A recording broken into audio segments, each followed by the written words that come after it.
बात को इंस्ट्रक्शन थोड़ी लेट समझ आती है और कुछ ऐसे होते हैं आप 3-4 दफ़ा भी कहते हैं उनको बात समझ नहीं आती। अनदर ट्रेट कि how you engage your audience, उनको काम डाउन करने के लिए first of all build that relation. अगर आप झुरकना शुरू हो जाए that you have to finish your work, वो कभी भी नहीं करके इसके लिए वो 5 मिनट्स भी बहुत होते हैं जब आप उसके साथ उसके लेवल पे आके बात करते हैं। जो बच्चे अटेंटिव नहीं है उनके घर का एनवायरनमेंट मैटर करता है कि एक टीचर की पर्सनैलिटी को टोटली चेंज कर सकती है। अगर वो आपको सुन रहे हैं तो इसका मतलब है they are connected. Basically teacher बनना बड़ा आसान है, ये पहले समझा जाता था कि कुछ नहीं आता तो let's go in the teaching field, हम टीच कर लेते हैं। But now time has change, everything has change and the methodology has change. और इसमें अब ये है कि it's not only about the curriculum, it's not only about the books, it's about the future of the kid, उनकी personality, उनकी growth, उनका mindset, उनके साथ कनेक्ट होना। हमने उनकी पूरी पर्सनैलिटी के ऊपर काम करना है। और अगर आप, मुझे लगता है कि अगर आप उनसे कनेक्ट नहीं हो सकते, अगर आपको लगता है कि आप ये काम प्रॉपर तरीके से नहीं कर सकते, तो this profession is not for you. आपको इस प्रोफेशन को छोड़ देना चाहिए, क्योंकि इसके लिए पैशन चाहिए, ऑनेस्टी चाहिए, एक पागलपन चाहिए कि मैंने कुछ बच्चे को सिखाना है। क्योंकि एक बच्चा आपके पास पूरा साल होता है एक टीचर के पास। सो जो टीचर की पर्सनैलिटी है उसका इम्पैक्ट बहुत ज़्यादा रहता है बच्चे के ऊपर। अब वो पॉजिटिव भी हो सकता है, वो नेगेटिव भी हो सकता है। एंड फर्स्ट ऑफ ऑल मेरे सामने माशाल्लाह सीनियर लोग बैठे हैं। आप मेरी बात से इत्तेफाक भी कर सकते हैं और नहीं भी कर सकते हैं, बिकॉज डेफिनेटली आप ज़्यादा एक्सपीरियंस होंगे और आप उस चीज़ को मुझे भी एनालाइज कर रहे होंगे। सो मेरे लिए आज मुझे लगता है कि थोड़ा बोलना ज़्यादा मुश्किल होगा व्हेन वी हैव माशाल्लाह honourable guest in front of me. So मैं आज जो बात करूँगी ये मेरे एक्सपीरियंस से है, मेरी रिसर्च है, मेरी ऑब्जर्वेशन है। यहाँ पे मैं कोई ऐसी बात नहीं करूँगी जिस पे मैंने खुद काम ना किया हो, क्योंकि अक्सर मुझे सुनने को मिलता है कि ये सब हवाई बातें होती हैं, यहाँ पे खड़े होकर बोलना आसान है, लेकिन it's not possible in the class. ठीक है, क्योंकि वो कहते हैं कि जी सिलेबस बहुत है, कॉपी चेकिंग बहुत है, हम इन बातों के लिए कहाँ से टाइम लेकर आएँ, ये तो पॉसिबल ही नहीं है। बट मैं क्योंकि इस टाइम से गुजरी हूँ और जो भी ऑब्जर्वेशन रही, मेरा अपना थीसिस भी यही रहा कि इम्पैक्ट क्या होता है टीचर की पर्सनैलिटी का ऑन स्टूडेंट्स ग्रोथ। और उस वजह से मैंने रिसर्च भी इसके ऊपर की कि मैं इसको आगे कैसे लेकर जा सकती हूँ। So let's talk about it. मेरा आपसे एक क्वेश्चन है, मेरे सामने जो यंग लोग बैठे हैं, कि आपको कितनों को आज तक अपने टीचर्स याद हैं? सब डेफिनेटली, हम भूल नहीं सकते, लेकिन कुछ ज़्यादा याद होंगे और वो आपके फेवरेट भी होंगे। बिल्कुल होंगे। एक रीज़न बताएं कि आपको जो आपके फेवरेट थे वो क्यों याद हैं, क्या वजह थी कि यू स्टिल रिमेंबर देम? जो मैंने अपने टीचरों से सीखा है, फर्स्ट तो वो टीचर्स याद है मुझे जो मुझे अप्रिशिएट करते थे, कभी मुझे डिस्करेज नहीं किया। Very good. मैं उन टीचरों को बहुत ज़्यादा पसंद करती थी और उन लोगों ने मेरे काफ़ी ऐसे एबिलिटीज़ थे जिनको उन लोगों ने पॉलिश किया है। That's wonderful. तो वो टीचर्स मुझे आज तक याद है। अच्छा, जो नहीं याद, जिनको आप याद नहीं करना चाहती, वो कौन थे, क्या वजह थी? उनकी क्या चीज़ आपको लगी कि काश ये चीज़ ना करते? जो डिस्करेज करते हैं कि आप ये नहीं कर सकती है या आप ये नहीं कर पाएंगी, तो वो चीज़ें, क्योंकि मैं वो चीज़ कर सकती थी और फिर जहाँ पे डिस्करेज किया है उन लोगों ने, शायद मैं वो चीज़ बिल्कुल परफेक्ट परफेक्ट परफेक्ट। जी, आप में से कोई, पीछे से कोई एक और बंदा कुछ बता दे मुझे। Yes, come on. जी जी, आप बताएं। जो टीचर अच्छा पढ़ाता है उससे भी, और जो टीचर फ्रेंडली टीच करता है वो बहुत याद होता है। वो याद होते हैं, ठीक है। जी बेटा। वो टीचर याद है जो आपके सेल्फ बुलिंग में अपना किरदार अदा करे, प्लस उसके साथ आपको इंकरेज करे और आपको पॉलिश करे। बिल्कुल। सो आप इस बात से तो एग्री करते हैं कि जो टीचर आपको इनकरेज कर रहा है, आपके साथ कनेक्ट है, वो हमेशा याद रहते हैं। तो आपको लगता है you all are teachers of here, right? So आपको लगता है कि आप उस कैटेगरी में फॉल करते हैं या आप अभी सीख रहे हैं? You are learning. फॉल करते हैं? Do you encourage your students? वो चीज़ है, बिल्कुल ठीक है। क्योंकि आज हम इसी के ऊपर बात करने लगे कि एक दो तरह की ट्रेड्स होती हैं, एक पॉजिटिव और एक नेगेटिव। ठीक है, मैं इसको एक बता रही थी कि आई वॉज वन ऑफ दो स्टूडेंट्स जो इंतहाई शाय थे। मेरा ख्याल कि मैं अपना हाथ भी खड़ा कर पाती थी, आई वॉज टू शाय। और अगर मुझे आंसर आता भी था तो सबसे पहले मैं देखती थी कि क्लास में और कितने लोगों को आता है।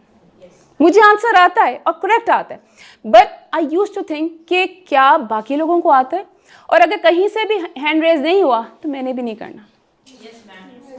इतना फेयर था कि अगर गलत हो गया तो क्या होगा, what other people will think about. ये जो स्टूडेंट्स हैं, और उससे ज़्यादा कि ये जो प्रिंसिपल मेरे सामने जो टीचर खड़े हैं, ये कहीं इंसल्ट ना कर दें। ये चीज़ हर बच्चे के माइंड में होती है और वो उस चीज़ को ही लेकर स्कूल में दाखिल होता है। एक नए बच्चे आपके स्कूल में आते हैं, new environment, new studies, new teacher, new faces, new classroom. उसके लिए तो आप लोग खिलाई मखलूक हो सकते हैं ना, कि पता नहीं ये कैसा होगा। तो जो सबसे पहले एक टीचर का एक जब एंटर होती है, उसकी सबसे ज़्यादा एक उसकी पॉजिटिविटी जो उसके चेहरे पे नज़र आती है। अगर मैं यहाँ से एक बिल्कुल सीरियस फेस के साथ एंटर होती तो आप कहते हैं ये कौन आ रही है, बट व्हेन यू एंटर आपके चेहरे पे एक हल्की सी स्माइल होती है, जिससे अगले को देख के लगता है कि नहीं बंदा ठीक होगा, ठीक है। सो पहले तो सबसे पहले कि आपका अपना क्या ट्रेट है। Are you positive? आपके चेहरे पे पॉजिटिविटी नज़र आती है?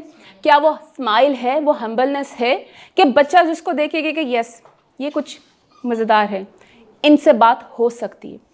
और आपका जो पॉजिटिव बिहेवियर है वो क्या करता है, एक पॉजिटिव लर्निंग इन्वायरमेंट क्रिएट करता है, ठीक है।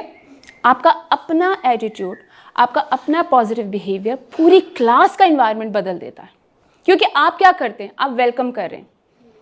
आपका पॉजिटिव बिहेवियर बच्चों को क्या कर रहा है, वेलकम कर रहा है कि yes I am hair, you can ask me anything. तो सबसे पहले you should have a very positive trait. और उसके अंदर क्या क्या चीज़ें शामिल हो सकती हैं, पॉजिटिव ट्रेट्स में क्या चीज़ें होती हैं?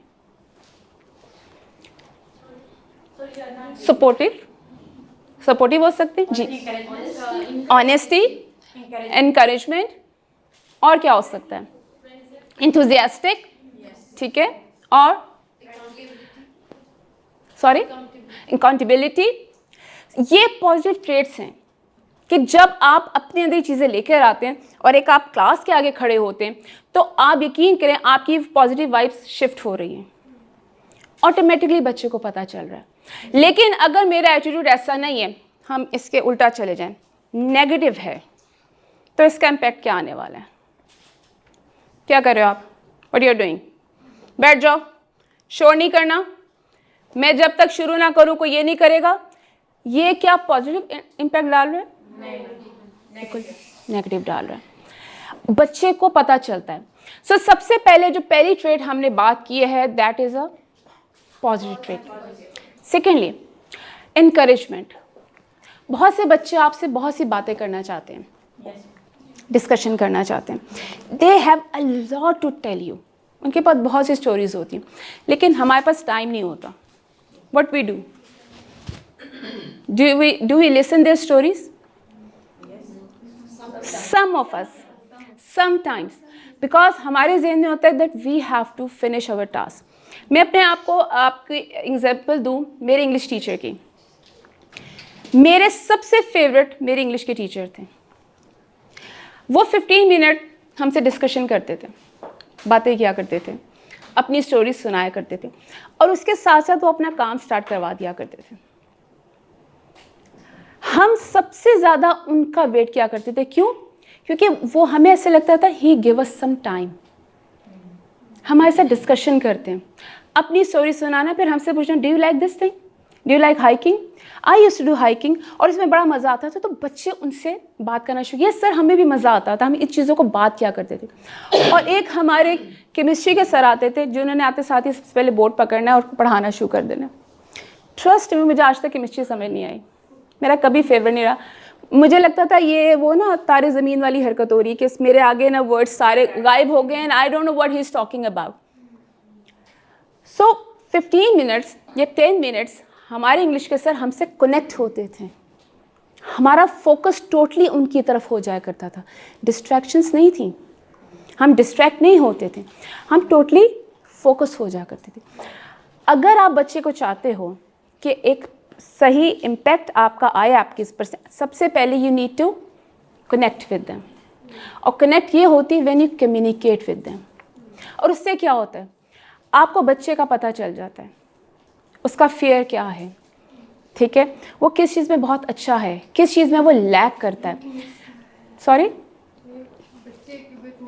वीकनेसेस का पता चलता है जब तक आप उससे कम्युनिकेट नहीं करेंगे। सो सबसे पहले जो आपके जो टीचर्स के लिए बहुत इंपॉर्टेंट है, that is effective communication.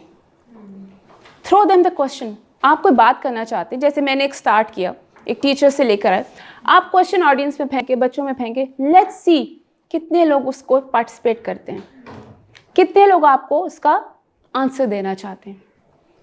What I used to do, मैंने क्वेश्चन किया, आई वांटेड टू सी कि कितने बच्चे हाथ खड़ा करते हैं। अब जो नहीं खड़ा करते थे, I used to ask them, अच्छा बेटा व्हाट डू यू थिंक। अब वो अफ्रेड है कि मुझे तो आता नहीं है, तो मैं क्या इसका आंसर करूँ।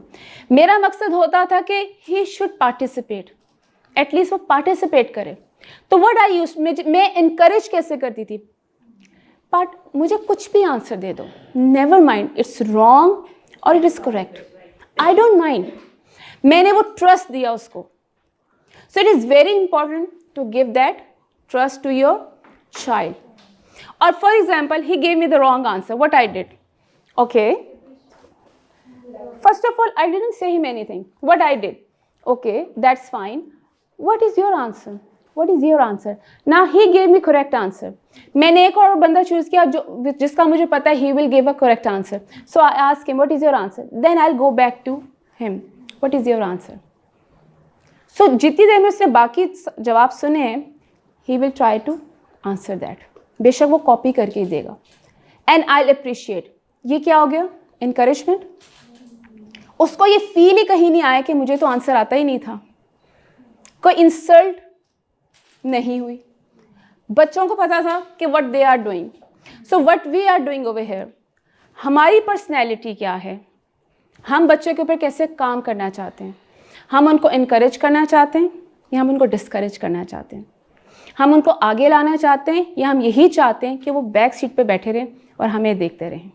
हमारा ये काम नहीं है, ना हमारा ये मिशन है, ना हमारा ये गोल है। हमारा गोल यही है कि हम उनके साथ इंटरेक्टिव हों, उनको इनकरेज करें और उनको अपने साथ साथ लेकर चलें, राइट। अच्छा जी, अब मेरी पर्सनैलिटी में ये है कि मैंने पॉजिटिविटी दिखानी है।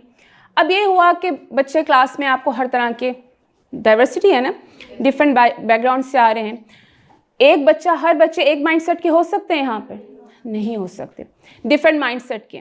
क्या करेंगे, क्या हमारे सबके साथ एक ही टीचिंग स्टाइल रहेगा? So what should we do, क्या करना चाहिए? आपका क्या तरीका होगा कि आपको लगा कि एक बहुत बेहतरीन बच्चा है, दूसरा उस लेवल का नहीं है, पढ़ाना मैंने सेम टॉपिक है, व्हाट शुड आई डू, क्या करना चाहिए? जी, पेयर बनाएंगे। ठीक है, ओके जी। अगर मैं इसकी बात को कंटिन्यू करना चाहूँ तो पेयर बनाएंगे और ऐसी काम देंगे ताकि वो एक दूसरे को समझा के कर सकें। ठीक है। सेकंड ये कर लेंगे कि हम इस तरह से टॉपिक को स्टार्ट कर लेंगे कि उसको भी समझ में आना स्टार्ट हो। ठीक है, ग्रेजुअली मूव कर लेंगे आगे ताकि उसको भी कोई कंफ्यूजन ना हो। बिल्कुल ठीक है। आप क्या करेंगी? टॉपिक को इजी पॉइंट से स्टार्ट करना। ठीक है जी मिस। जी मैम, इजी टू डिफिकल्ट जाएंगे ताकि उसको भी समझ आ जाए। उसको भी समझ आ जाए। देखें, मिक्स एबिलिटी स्टूडेंट्स हर क्लास में होते हैं। बाज़ लोग आपकी बात स्टार्ट होती है, उनको बात समझ आती है, वो टीचर्स टॉकिंग अबाउट। बात को इंस्ट्रक्शन थोड़ी लेट समझ आती है, और कुछ ऐसे होते हैं आप 3-4 दफ़ा भी कहते हैं उनको बात समझ नहीं आती। आपको सबसे पहले ये चीज़ ज़रूरत है देखने की कि कौन सा बच्चा किस लेवल का है। हम अपना लेसन प्लानिंग, जो भी लेसन तैयार करते हैं, उसी लेवल की करते हैं कि सबको समझ आ जाए। अब होता क्या है कि I always have plan B. मैंने एक मेथडोलॉजी शुरू की है, मैंने अपना स्टार्ट किया है वर्क, लेकिन मुझे फील हुआ कि क्लास में बहुत ज़्यादा खामोशी हो गई है, रिस्पॉन्स नहीं आ रहा बच्चों की तरफ से। इसका मतलब है या तो बहुत ज़्यादा समझ आ गया या बिल्कुल समझ नहीं आया।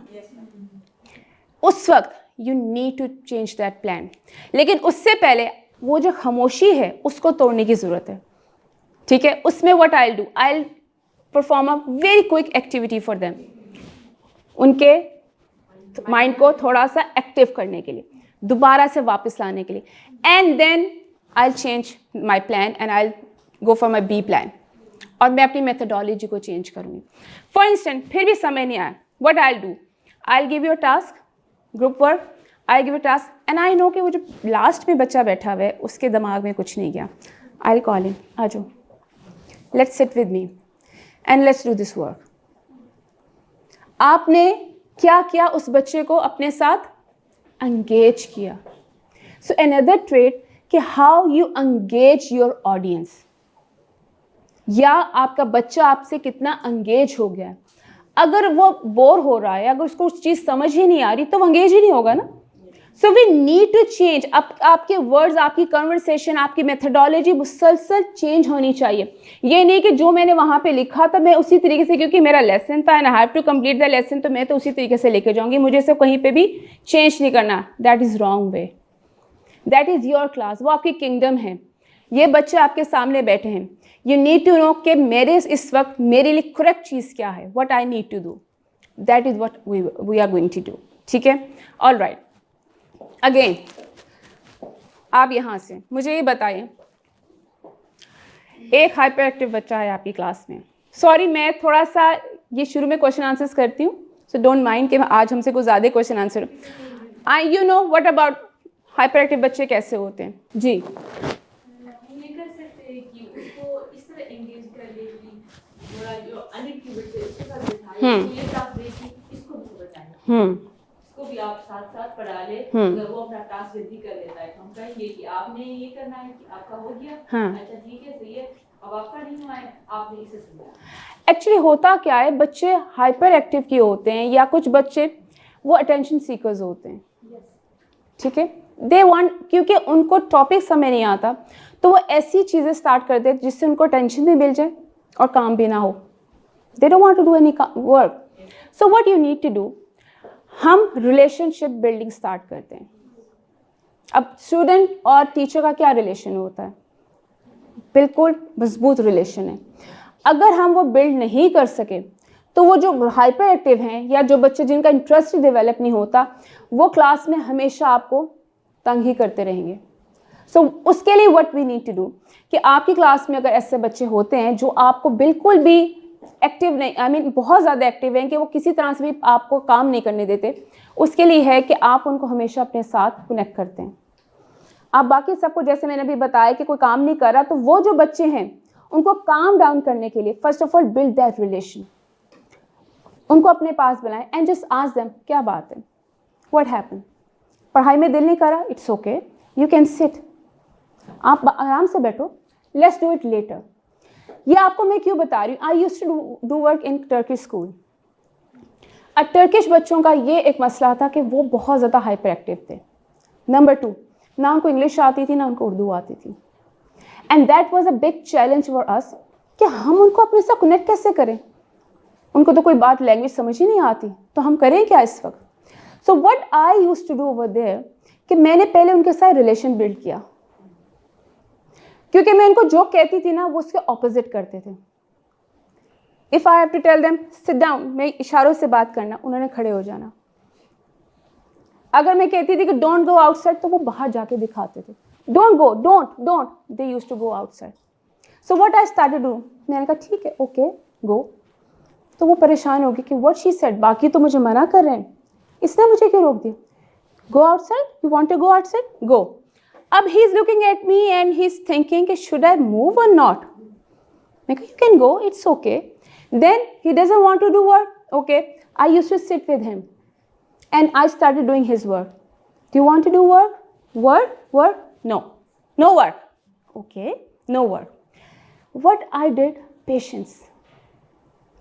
A lot of patience. अगर मैं उसको रिएक्ट करती, अगर आप झुड़कना शुरू हो जाए that you have to finish your work, वो कभी भी नहीं करके देते. हाइपर एक्टिव बच्चा वही करता है. जब आप उनके साथ जिद लगाते हैं ना, तो they don't listen you. They don't want to. पहले आपको, जी बेटा, नहीं देखें, मैं पूरी क्लास का टाइम वेस्ट नहीं कर रही. मैंने यही कहा, आई डिलीवर माई लेक्चर. मुझे पता है कि वो बच्चा मुझसे से कुछ कर रहा है, ठीक है. अगर मैं शुरू से ही उसके साथ शुरू हो जाऊंगी लेक्चर के शुरू में, तो मुझे तो पता है मेरा टाइम वेस्ट हो जाएगा। सो फर्स्ट ऑफ ऑल जो मेरा एक प्लान है, मैंने अपना लेक्चर स्टार्ट किया, ठीक है, मेरा कॉन्सेप्ट स्टार्ट हुआ, I give the task, we have the activities, we started doing the activities. I knew कि he is not listening, for a time being I ignored, ताकि उसकी जो एनर्जी है थोड़ी सी वेस्ट हो जाए। जितनी देर में मुझे पता है कि ये ग्रुप जो है they want to do their work, he is listening, वो समझ रहा है मेरी बात को, उसके कान में सारी बात जा रही है, मैंने उसके लिए एक स्पेशल टाइम रखा होता है, या टीचर को उसके लिए एक स्पेशल टाइम रखना पड़ता है। आपका लेक्चर डिलीवर हुआ, आपने बच्चों को ग्रुप वर्क दिया, आपने उनको टास्क दिया, जब बच्चे एंगेज हो गए अपने टास्क में, now go towards them. ये नहीं हो सकता कि आप सबको छोड़ दो और फिर आप उसकी तरबियत शुरू कर दो, दैट इज नॉट इम्पॉर्टेंट, वो नहीं करना आपने। फर्स्ट ऑफ ऑल पहले आपने पूरी क्लास को साथ लेके चलना है, देन उसके लिए वो 5 मिनट्स भी बहुत होते हैं जब आप उसके साथ उसके लेवल पे आके बात करते हैं। एक्चुअली क्या होता है कि हम बच्चे के लेवल पे आके बात नहीं करते। मैंने कभी बच्चों से ऐसे बात नहीं की खड़े होकर, I used to sit with them, I used to hold their hands, जो जिनको लगता था कि हमें काम नहीं करना। बहुत से बच्चों का डिफरेंट बैकग्राउंड होता है, प्रॉब्लम्स होती हैं, वो चीज़ को स्कूल में लेकर आते हैं, जिसकी वजह से या तो वो बदतमीज़ हो जाते हैं या क्वाइट हो जाते हैं, डिफरेंट रीजंस होती हैं। हमारे वहाँ पे एक टर्किश स्कूल भी, जो ये मैंने आपको बताया, एक वहाँ पे एक्टिविटी थी जो हमें मंथ में एक दफ़ा करनी होती थी, we used to visit their homes, हम उनके घरों में जाके उनको विजिट किया करते थे। शुरू में तो I reacted, why should I go there, मुझे जाने की क्या ज़रूरत है, हम घरों को विजिट करेंगे। पर one thing I came to know कि एवरीवन हैज़ डिफरेंट बैकग्राउंड, और जो उस बच्चे का रिएक्शन है उसके घर की वजह से है। बच्चा अगर आपको पलट के जवाब देता है तो दैट इज़ अ रीज़न कि उनके घर में ऐसी चीज़ें चल रही थी। जो बच्चे अटेंटिव नहीं है, उनके घर का इन्वायरमेंट मैटर करता है। अब हम घर का माहौल तो चेंज नहीं कर सकते, तो what we need to do, हमने उस बच्चे की पर्सनैलिटी को चेंज करना है। ये अब तरबियत के ऊपर बात आती है कि it's not only parents duty कि उनकी तरबियत करें, ये सबसे पहले हमारी ड्यूटी है, that how we have to change them. पढ़ाई टास्क, जैसे आपने कहा कि ये तो सारा टाइम वेस्ट हो जाएगा, नो, आपका टास्क चल रहा है। असल चीज़ क्या है कि हम दोनों चीज़ों को पैरेलल लेके चलें, उनकी पर्सनैलिटी की ग्रूमिंग करें, क्योंकि एक टीचर उनकी पर्सनैलिटी को टोटली चेंज कर सकती है। जैसे मेरे टीचर ने मेरी पर्सनैलिटी को चेंज किया। एज आई टोल्ड यू कि मैं इतनी शाय क्वाइट थी कि मैं किसी भी क्लास में पार्टिसिपेशन में नहीं आती। One day he said come over here and read. मैंने उनसे कहा कि sir I have finished my essay, I have written it. So उन्होंने कहा आ जाओ यहाँ पे खड़े होके उसको रीड करो। And I was no sir I don't want to come there and I started crying. 5 minutes I was in front of the class crying. 5 minutes के बाद कहा finish, now read it, very humble. And I was sir please tomorrow I will read, not today, you have to read it today. I'm just saying read your essay. But वो fear इतना ज़्यादा था कि I was like, मुझे लगा कि अगर मेरे से कुछ pronunciation में गलती हो गई, बच्चों का डर था ना, I read over there. Second day again he called me, come here, stand and read. उस दिन थोड़ा सा डर कम हुआ, तीसरे दिन उससे ज़्यादा कम हुआ। 4th day उन्होंने मुझे assembly they the, now you have to go. No sir, और वहाँ पे assembly में I was like, अगर वो मुझे इनकरेज ना करते कि यू कैन डू इट, आप कर सकती हो, तो शायद आज हम यहाँ पे भी ना खड़े होते। उनकी इनकरेजमेंट, उनका ट्रस्ट मेरे पे इतना ज़्यादा था कि हम आज यहाँ पे खड़े हैं। तो ये उनकी पर्सनैलिटी बनाने में उनका बड़ा हाथ रहा कि यू कैन डू इट। आप समटाइम अपने बच्चों को बताएं कि आप ये चीज़ कर सकते हो, और किसी चीज़ से मना कर दे। जैसे I used to tell many stories, तो जब पेरेंट्स मीटिंग होती थी तो आधी से ज़्यादा स्टोरीज मुझे पेरेंट्स आके बताते थे। आप उनको ये भी बताती हैं ना? जी हाँ। अब मुझे समटाइम एम्बेरसमेंट होती थी कि बच्चों ने ये चीज़ भी घर जाके बता दी। They listen you and they share. इसका मतलब है कि दे आर लिसनिंग, और अगर वो आपको सुन रहे हैं तो इसका मतलब है दे आर कनेक्टेड। और जब आप एक दफ़ा कनेक्ट हो जाते हैं तो ये आपके लिए बड़ा ईजी टास्क हो जाता है कि आप उनकी पर्सनैलिटी को चेंज कर सको, उन्हें जैसा मोल्ड कर लो। ये स्टार्ट आपका पहले से जब आपके पास क्लास आती है तभी से शुरू हो जाते हैं। अब एक तो आपका एकेडमिकली चीज़ चल रही है, साथ साथ आप उनकी अपब्रिंगिंग कैसे कर रहे हैं।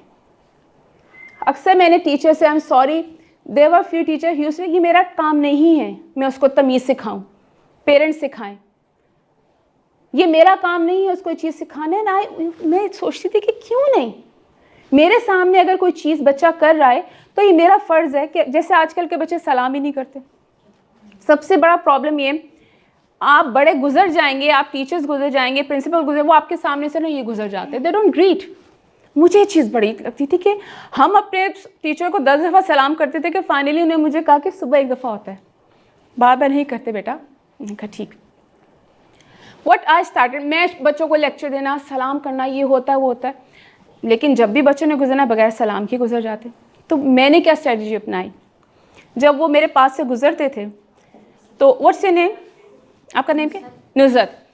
नुज़रत गुड मॉर्निंग। अब वो गुजर जाना। नेक्स्ट डे नुज़रत गुड मॉर्निंग, अस्सलाम वालेकुम। थर्ड डे जब उसने मुझे देखा तो उसने मुझे पहले ही कह दिया अस्सलाम वालेकुम। तो क्या, पहले खुद रोल मॉडल बन जाओ, जो उनसे करवाना चाहते हो पहले खुद शुरू कर दो। इसी तरह से मेरे कॉरिडोर में जो गुजरता था मैं उसका नाम लेकर उसको सलाम करती थी। तो जहाँ हम ग्रुप में भी टीचर खड़े होते थे हमारे पास आके शेक हैंड करते थे, क्योंकि उन्हें पता था कि ये हमें सलाम करती है। और ये हैबिट उनको इतनी डेवलप हुई कि पेरेंट्स ने बताना शुरू किया कि घर में हर एक से जाके शेक हैंड करते हैं। क्या ये आपकी अचीवमेंट नहीं? छोटा सेक्टर है लेकिन इट्स अ बिग अचीवमेंट।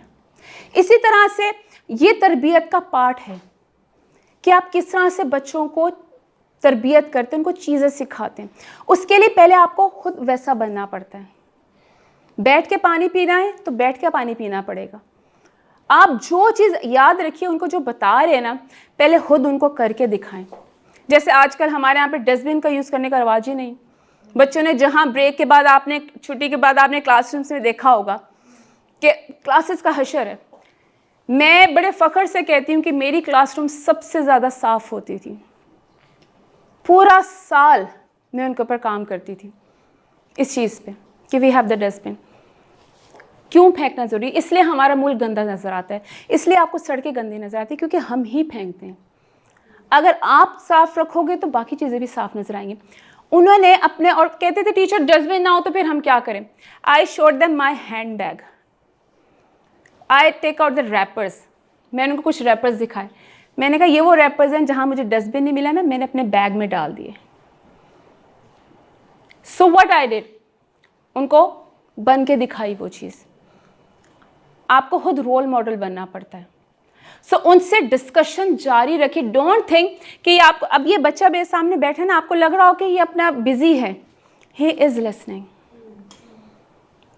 ये मुझे ऑब्जर्व भी कर रहा है कि मैं कैसे बात कर रही हूँ, मैं कैसे खड़ी हुई हूँ, मैं क्या कर रही हूँ। He is, don't ever think कि बच्चे आपको नहीं सुनते, वो आपकी बात पे अमल नहीं करते। We are the role models, right? So हमें अपने आप को उनके साथ रिलेशनशिप बिल्ड करना पड़ेगा, उनके लेवल पे आके उनके साथ बात करनी पड़ेगी। Then you can change their personality. काम साथ साथ होता है, काम नहीं होता। और आप यकीन करें, बच्चे खुश हो के आपका काम करते हैं। आई यूज्ड टू डे कि पहले हम सबसे पहले काम करेंगे, उसके बाद फिर हम ये खेलेंगे। सो उस खुशी में they used to do the work. तेज़ी तेज़ी से काम करते थे कि यस हमने काम करना है। You can change them.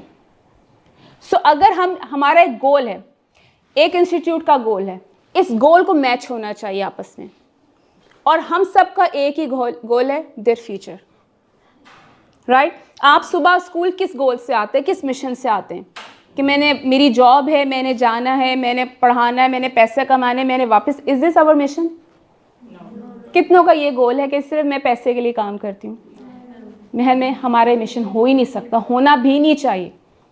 जब आप सुबह उठें तो एक चीज़ माइंड में है कि आज I have to do something new for them. एक दिन एक, ये वैल्यू एजुकेशन होती है ना, ये यही होती है।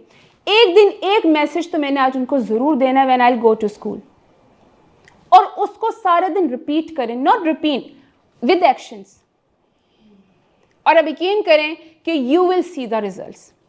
मेरे लिए बड़ी एक अच्छी बात रही कि ये पीछे मेरे पास जो बोर्ड्स लगे हुए हैं, अगर आप इनको देखें तो बेसिकली हम यही बात कर रहे हैं।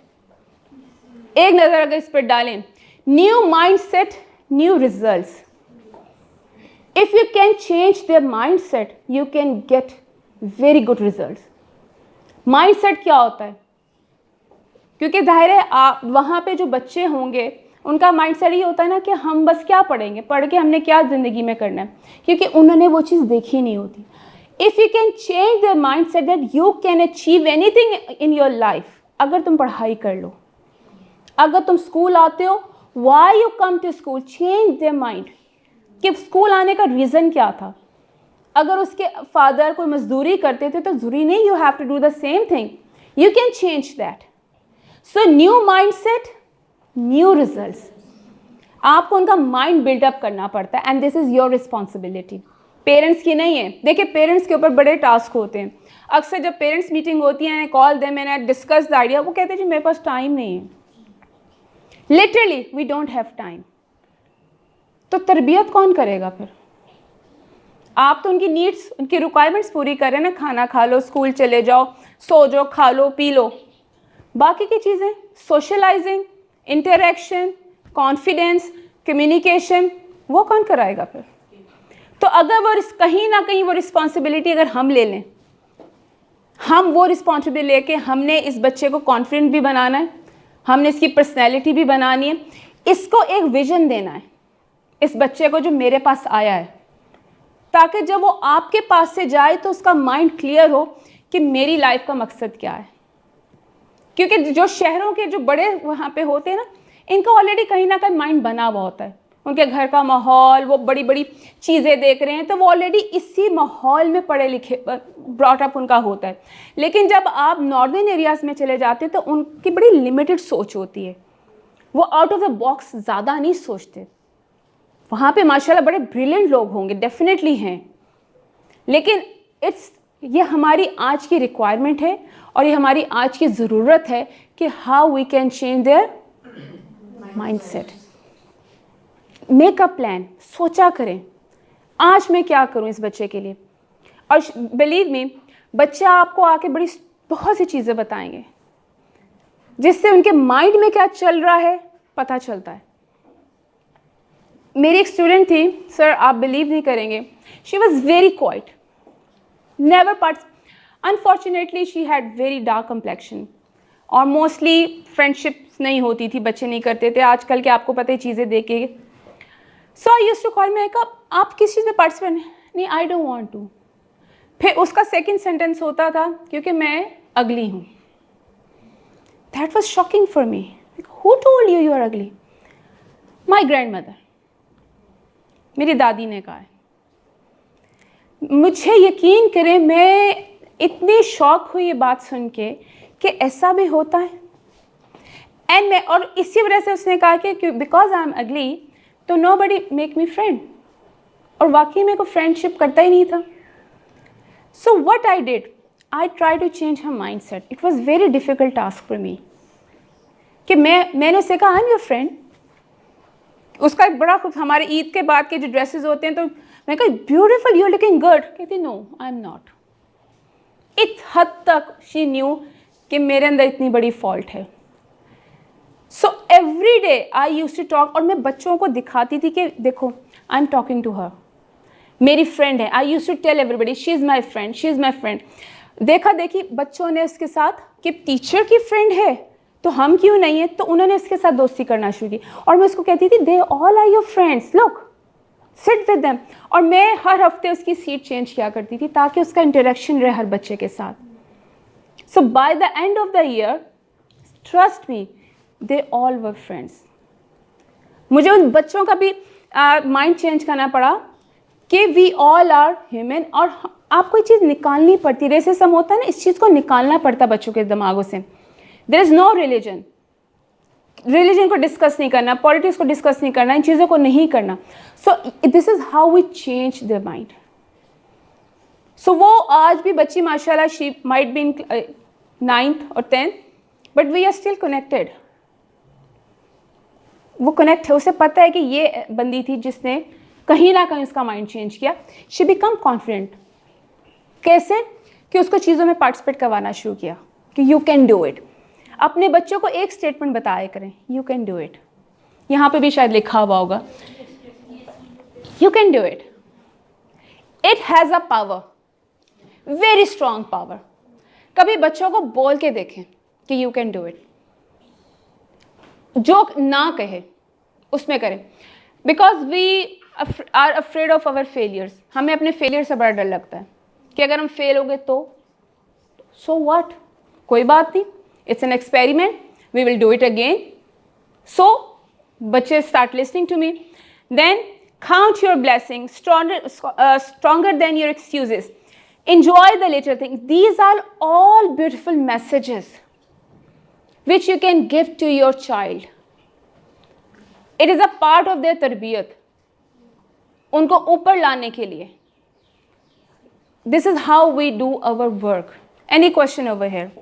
किसी के दिमाग में कोई क्वेश्चन रन कर रहा हो इस वक्त? Come on, you need to ask me. अगर आपके क्लास में कोई ऐसा एक्सपेरिमेंट चल रहा हो, बच्चे ऐसे हों कोई, पूरी बात समझ आई नहीं, कुछ तो होना चाहिए। मैं फिर वो स्टेटमेंट या तो सब समझ आ गया या कुछ समझ नहीं आया।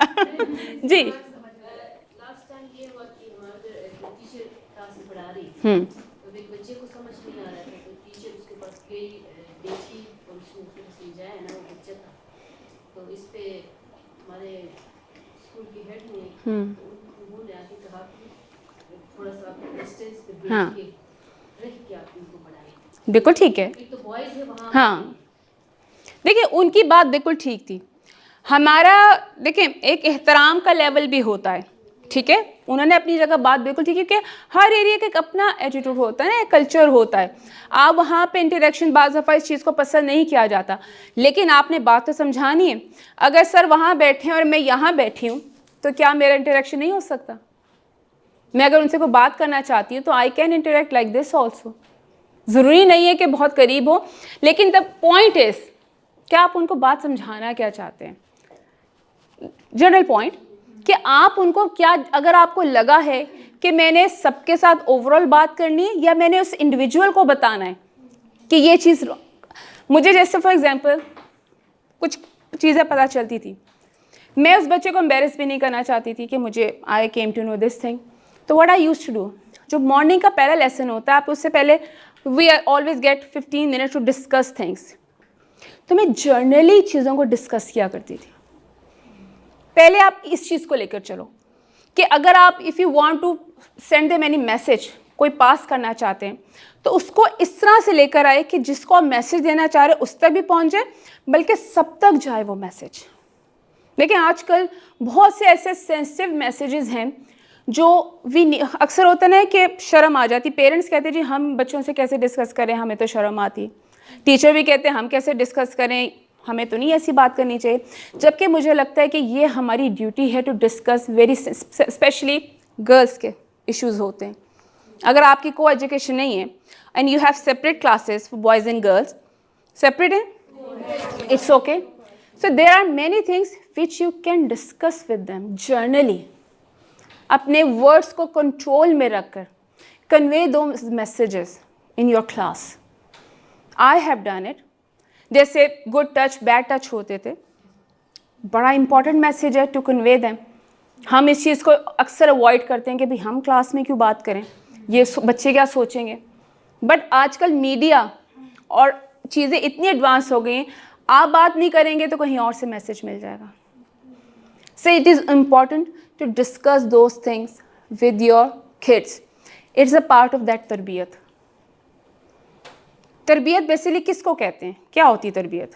ये वर्ड बार बार आता है, किसको कहते हैं? जो पर्सनालिटी ट्रेट्स को बिल्ड अप करती हैं। ठीक है जी, मॉरली, एथिकली या सोशली बिल्कुल ठीक है, वेरी नाइस, माशाल्लाह। आई हैव ए वेरी बेहतरीन people are sitting in front for me, knowledgeable, you have this knowledge.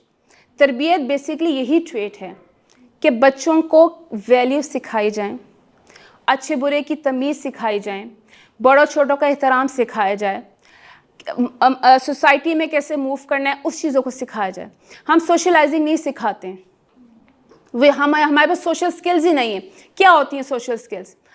किसी के साथ बात कैसे करनी है, हाउ टू इंटरेक्ट, इमोशनल, आप अपने इमोशंस को कैसे कंट्रोल कर सकते हो, that is a very important thing. अब होता क्या है कि अब आप क्लास में बैठे हुए हैं, यू आर सिटिंग, बच्चों की लड़ाइयाँ, इश्यूज चल रहे हैं, कुछ को अपने इमोशंस पे कंट्रोल है, कुछ नहीं है, एग्रेसिव हैं, एंगर हैं, उस चीज़ को कंट्रोल करना, ये क्या, इस टर्म का क्या नाम है? आजकल बड़ा कॉमन है, इमोशनल इंटेलिजेंस। इसको टीचर्स को भी पता होना चाहिए और ये बच्चों के अंदर भी डालें कि how to control your emotions, your anger. सबसे ज़्यादा जो चीज़ हमें डील करनी पड़ती है वो बच्चों का एंगर है। इतने हाइपर, इतने वो हो जाते हैं आपस में कि फाइट करते हैं और फिर पेरेंट्स आते हैं, ऐसा है। सो उस चीज़ पे बच्चों को कंट्रोल करना कि वी शुड कंट्रोल। कोई बैड वर्ड कह सकता आपको, हाथ नहीं उठाना, कंट्रोल, डिस्कस, ऐसे आपने क्यों कहा। ये मैसेजेस बच्चों के अंदर कन्वे, चाहे वो किसी भी लेवल। देखें, मेरा एक ज़िंदगी का असूल रहा, मैंने अभी तक रखा हुआ है, communication, all type of communication. अब इतने साल का बच्चा होगा ना, क्या उम्र होगी, 6 years होगी इसकी, ठीक है। हम ये समझते हैं कि इसके साथ अभी कम्युनिकेशन ज़रूरी नहीं है क्योंकि बच्चा है, इसको भी समझ नहीं है। सो ये जब बड़ा हो जाएगा ना, ये जब 4-5 में चला जाएगा या 7-8 में, फिर मैं इससे बात करूँगी, that is a wrong concept. Communication, आज मेरे बेबीज थे, मैंने उनके साथ कम्युनिकेशन, सुनने में बड़ा अजीब लगता है, वो जब 3-4 months के थे तो मैंने उनके साथ गपशप शुरू की। अब आप कहेंगे इनके साथ गपशप के, वो तो हम भी करते हैं। जब बच्चे मेरे स्कूल गोइंग शुरू हुए तो मैंने उनके साथ कम्युनिकेशन स्टार्ट की। अब वो क्या है basically, I used to sit with them half an hour totally for them, और हम डिफरेंट चीज़ों को डिस्कस किया करते थे। Same thing I did in my classroom. जैसे मैंने आपसे कहा कि 5 to 10 minutes मेरा एक डिस्कशन टाइम होता था अपने बच्चों के साथ। जैसे आपने कहा ना कि सिलेबस कैसे ख़त्म होगा, but every day I used to have one topic and I used to discuss with my kids every day. बच्चों को बोर भी नहीं होने देना, बट मेरा मैसेज कन्वे हो जाए। Then I used to write on the board कि मेरा आज का मैसेज क्या था। इसको कहते हैं वैल्यू एजुकेशन। हमारे यहाँ पे बड़ी कम जगह पे वैल्यू एजुकेशन को पढ़ाया जाता है, इस पे ज़्यादा तवज्जो नहीं दी जाती, करिकुलम का पार्ट नहीं है। मैं जब प्रिंसिपल बनी तो मैंने इसको अपने करिकुलम का पार्ट बनाया, वैल्यू एजुकेशन। 15 मिनट सुबह डेली टीचर्स के लिए निकाले। Every class teacher has to discuss one topic for a month, same topic. उससे related you need to do activities, जिससे डिसिप्लिन आ जाता है, ठीक है, फ्रेंडशिप आ जाती है, आपके ग्रेटफुलनेस क्या होती है, आप कैसे, ग्रेटिट्यूड क्या होता है, इस चीज़ को कैसे करते हैं, पेशेंस क्या है, शेयरिंग क्या है, कम्युनिटी सर्विस क्या होती है, प्लांटेशंस के ऊपर कुछ करना। बट जो वैल्यू है दैट जो मोस्ट इंपॉर्टेंट वो है 12, how to respect each other. Are we giving respect to each other? आजकल के बच्चे तुम तू करके, तुम भी नहीं तू करके बात करते हैं, तू कर ले। Why they are talking like that? So ये चीज़ उनको बताना है कि don't use a word to, that is a value. आपका आपस में कितना रिलेशन बेहतरीन है या स्ट्रांग है, that is a value education. क्या आपके आपस के रिलेशन अच्छे हैं टीचर्स के? किसी हद तक। क्यों? अक्सर ऐसा होता है, trust me, I remember my school time, 2 teachers door पे खड़े होके ना गॉसिप्स कर रही होती थी, and we student used to listen this. हम उनको सुन रहे होते थे। उसने मुझे ये कह दिया, उसने मुझे कहा, उसने जाके प्रिंसिपल को शिकायत लगा दी, उसने ये। वाई? आप क्या पोर्ट्रे कर रहे हो अपने स्टूडेंट्स के आगे? फिर क्या, कहाँ से आपने रोल मॉडल बनना है उनके लिए? पहले आप एक दूसरे की रिस्पेक्ट शो करें, ठीक है, एक दूसरे को इनकरेज करें। आप मैथ्स की टीचर आप कीजिए, आपकी इंग्लिश की टीचर बड़ा ज़बरदस्त पढ़ाती है, शी इज़ वंडरफुल लेडी, उन्हें पता लगना चाहिए कि आप दूसरों के बारे में अच्छी राय रखते हैं, फिर वो रिस्पेक्ट का लेवल आना शुरू होगा। बच्चों को सिखाएं कि आपने इनकी भी रिस्पेक्ट करनी, गिव देम द वे। कोई बड़ा आए तो उसको बिठा दो, दरवाज़ा कैसे बंद करना है, किसी के पीछे दरवाज़ा नहीं बंद कर देते, ये रिस्पेक्ट है। आप ट्रस्ट मी सर, मेरा एक बाहर चक्कर लगा, सिर्फ वो हम ये कहते हैं ना कि वो मज़हब से लैदा है, लेकिन उन्होंने सारी ट्रेड्स हमारी ले ली जो मुसलमानों को हमें सिखाई गई थी। The way they treat you, इतनी रिस्पेक्ट देते हैं कि आपको एम्बेरसमेंट शुरू हो जाती है। आपके लिए कैसे वो रास्ता छोड़ते हैं, सीट छोड़ते हैं, आपके लिए दरवाज़ा खोल के खड़े हो जाते हैं कि आप गुजर जाएं। कैसे वो क्यू को फॉलो करते हैं, दे आर सो डिसिप्लिन्ड। हम डिसिप्लिन ही नहीं सिखाते अपने बच्चों को। हमें लगता है ये हमारा, हम टीचर है ना, हमारा काम नहीं है, हमारा काम से पढ़ाइए, मेरे बच्चों के ग्रेड आ गए बड़े अच्छे, we are very successful teacher, चाहे बच्चा बदतमीज़ हो आगे से। और हमेशा याद रखें कि दूसरा देख रहा होता है कि आपकी क्लास जो पूरा साल आपके पास थी वो कैसी थी, अगले को पता होता है। मेरे लिए बड़े ऑनर और फ़ख्र की बात रही कि मेरी क्लास लेने के लिए अगले कहते थे कि जी अमरीन की क्लास लेनी है, वी वांट हर क्लास। क्यों? मैं कहती, मैं ज़रा सा ना, मेरे अंदर पागलपन था कि मैंने हर चीज़ सिखानी है बच्चों के अंदर, लेकिन बड़े तरतीब से लेकर चले। ये एक दिन का काम नहीं है, इट टेक्स टाइम, टाइम देना पड़ता है, अपनी रूह देनी पड़ती है। और मैं अगर ये वर्ड यूज़ करूँ कि मैंने उनको अपनी रूह दी है चीज़ें सिखाने के लिए, अगर 20 में से 10 भी इस चीज़ को फॉलो कर लेते हैं और उसको फॉलो कर रहे हैं तो मेरे लिए बहुत बड़ी अचीवमेंट है। अब 20 इयर्स का टेन्योर है सर, तो और भी एक्सपीरियंस होंगे आपके, तो माशाल्लाह और स्टूडेंट्स होंगे। मेरा जो टॉपिक था सर, जब मैंने स्टार्ट किया तो मेरी पब्लिक स्पीकिंग थी, स्पीचेस करवाना, और मैंने उनकी पर्सनैलिटी के ऊपर अंदर जो कॉन्फिडेंस पैदा किया था वो उनकी स्पीचेस के साथ किया। तरीका बताया, आई कांटेक्ट क्या है, बॉडी लैंग्वेज क्या है, कैसे बात करनी, कैसे करने। तो बॉयज़ भागते थे कि madam we don't want to do this work, you have to do. After many years वो कॉलेज यूनिवर्सिटी के स्टूडेंट्स हो गए, दे यूज्ड टू ढूंढ के ना फेसबुक पे, दे यूज्ड टू मैसेज कि thank God we found you.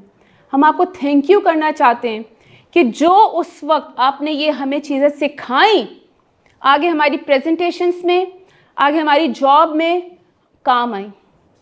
और मुझे उस वक्त लगता था कि ये बच्चे को सीख नहीं रहे, they don't want to learn, उनके अंदर है ही नहीं। मैं इतनी मेहनत करती हूँ, लेकिन वो मेहनत रंग लाती है जब बच्चे आपको ये कहते हैं कि because of you this happens, that is achievement.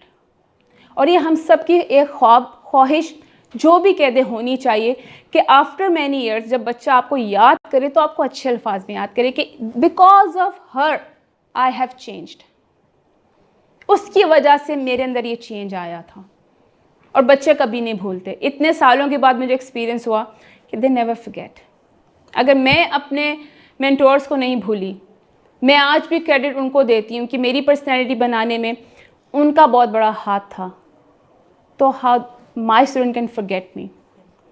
जैसे मेरा चला था, मेरे टीचर्स लेके गए, कहीं ना कहीं मेरी टीचिंग में उनका असर है, मेरे इंग्लिश टीचर का। ये एक बहुत नोबल, एक खूबसूरत प्रोफेशन है, उसको उसी खूबसूरती से आगे लेकर जाएं जो आपकी रिस्पॉन्सिबिलिटी है, जिस पेशे से आप मुंसलिक हैं। हमारे मुल्क में थोड़ी इसकी अहमियत कम है, जबकि बाहर के मुल्कों में टीचर्स को बहुत बड़ा रुतबा दिया जाता है कि they are a teachers, mentors. हमारे यहाँ पे कहते हैं अच्छा आप टीचर हैं। आई मीन हमारे यहाँ पे इसको वो दर्जा नहीं देते। और अक्सर उन्होंने कहा हाँ टीचर तो कोई भी बन सकता है। नो, ये रवायत चेंज हो चुकी हुई है अब। नो, आप अच्छे स्टूडेंट हो सकते हैं, अच्छे टीचर नहीं हो सकते। हर अच्छा स्टूडेंट अच्छा टीचर नहीं हो सकता। ये अल्लाह ताला ने, मुझे लगता है कि बड़े कम लोगों के अंदर ये एबिलिटी डाली है। और अगर अल्लाह ने आपको इस प्रोफेशन में लाए हैं तो इसको फ़ख्र से आगे लेकर जाएं कि we are grateful that we are teachers. हमारे पर अल्लाह ने हमारे हाथ में बहुत बड़ी रिस्पॉन्सिबिलिटी दे दी है टू चेंज द फ्यूचर, और ये हम सब की रिस्पॉन्सिबिलिटी है। अगर आप एक भी बच्चे को चेंज कर पाते हैं तो मेरे हाल में ये आपकी बहुत बड़ी अचीवमेंट होगी। एनी क्वेश्चन है बच्चों की साइकिल लेकर या कोई भी चीज़ों को लेकर?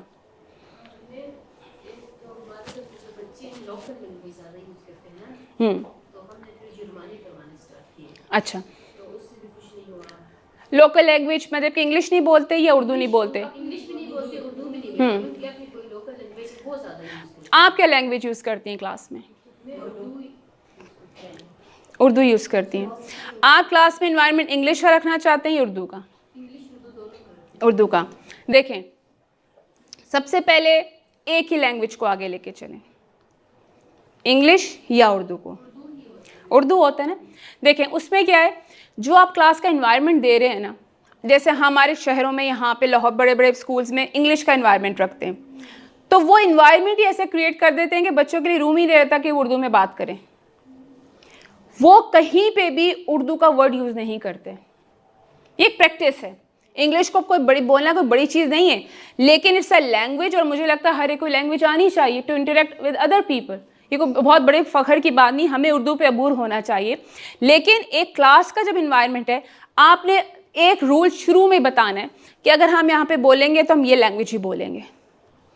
अगर बच्चा आपकी बात नहीं सुन रहा तो मैं फिर उसी पॉइंट पे आऊँगी कि आपकी इंस्ट्रक्शन या आपका मैसेज सही कन्वे नहीं हुआ।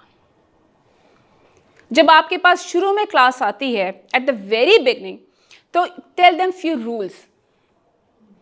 पहले अपना इंट्रोडक्शन कराएं और उनसे कराएं कि चलो let's have few rules in the class. कुछ उनसे पूछें, व्हाट डू यू थिंक, क्या रूल होना चाहिए क्लास में, उसको बोर्ड पे लिखें। बच्चों को लगेगा हमें थोड़ी सी इंपॉर्टेंस मिल रही है। व्हाट डू यू थिंक, क्या रूल हो।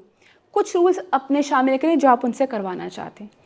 And one rule we are going to follow, that nobody will going to speak local language, जो भी आपकी लैंग्वेज है।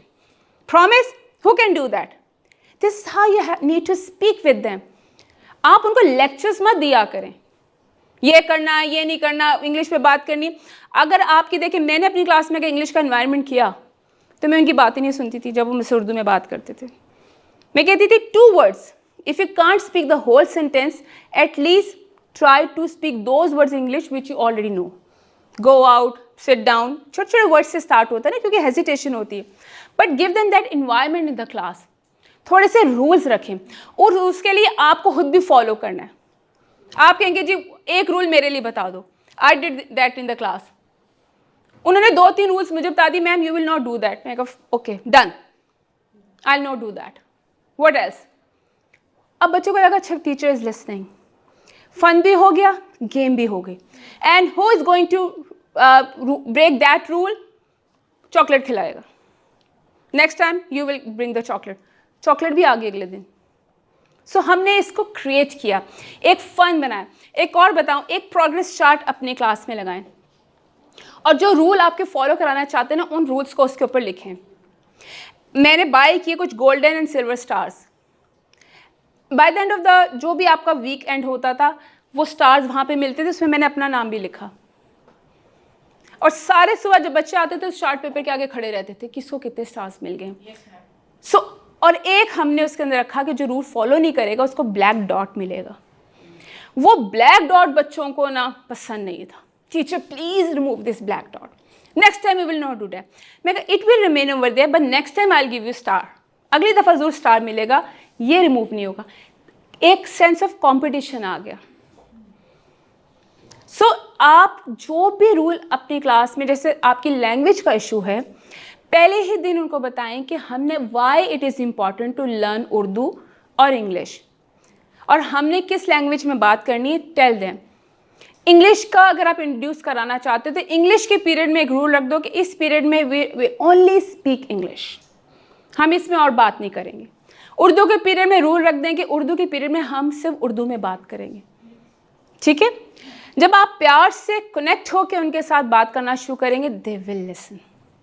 मैं पीछे एक अपनी बात में चली जाती हूँ। First of all try to connect with them, उनके लेवल पे आके बात करना शुरू करें।